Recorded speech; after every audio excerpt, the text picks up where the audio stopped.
você entende por que Nabucodonosor ficou tão orgulhoso. E a síndrome dele permanece até hoje. Aqui está o reino como ele ampliou. Lembra que eu prometi ontem para vocês que ia mostrar uma foto de Saddam Hussein? Esse é Saddam Hussein.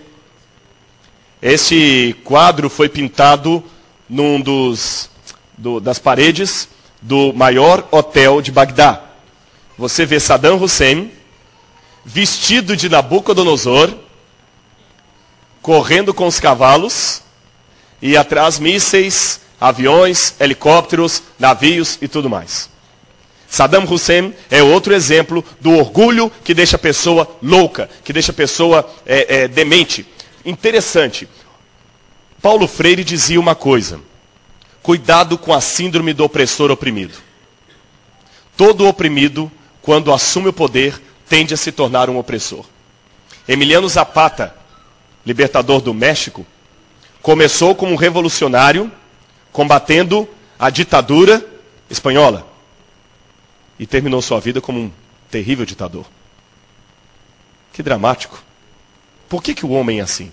O poder, já dizia Maquiavel, o poder corrompe.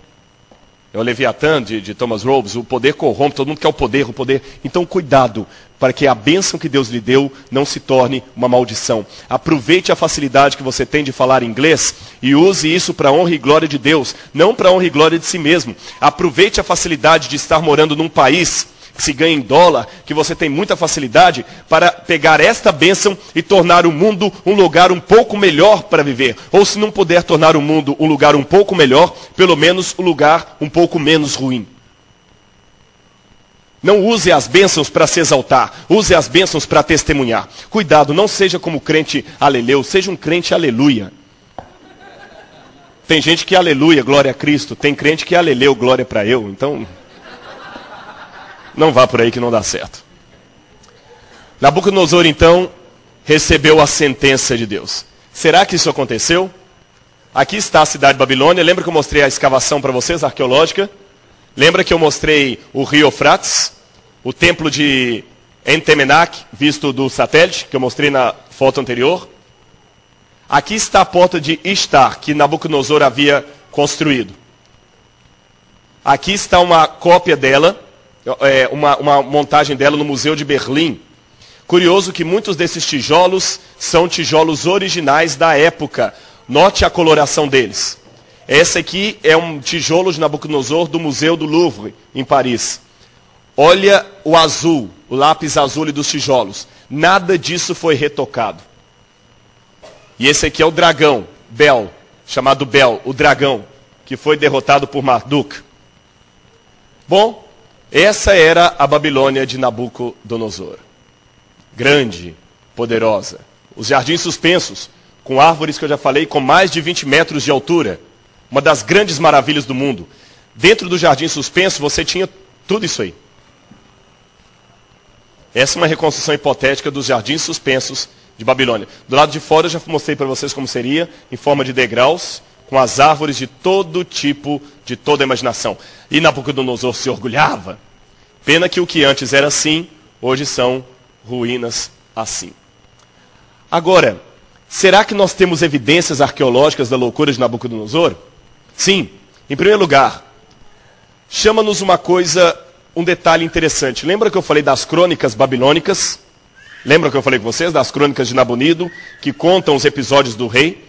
Lá conta toda a vida de Nabucodonosor.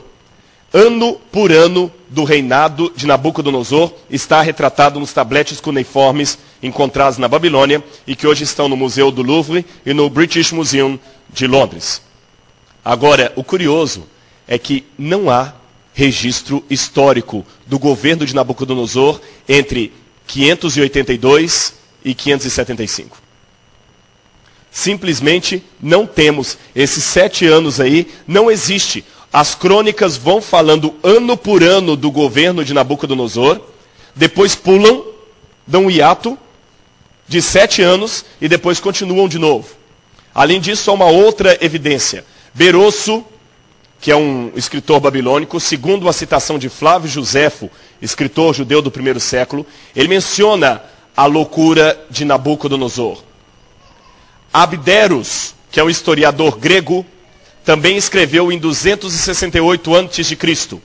Nabucodonosor foi possuído por alguma divindade e ocultou-se do seu governo. Alguma vez, algumas pessoas perguntam, escuta, mas é estranho.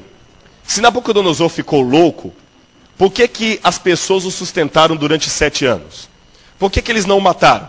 Por que alguém não usurpou o reino? Aliás, quando Nabucodonosor morreu, Evil-Merodach veio e tomou o reino, usurpou o reino. Havia 10 pessoas querendo tomar o reino para cada rei que existia. Tinha o rei e tinha 10 sentados querendo tomar o lugar dele. Puxa vida, se o rei ficou louco, era o momento exato para alguém usurpar o trono. Por que não usurparam? Porque Nabucodonosor estava vivo.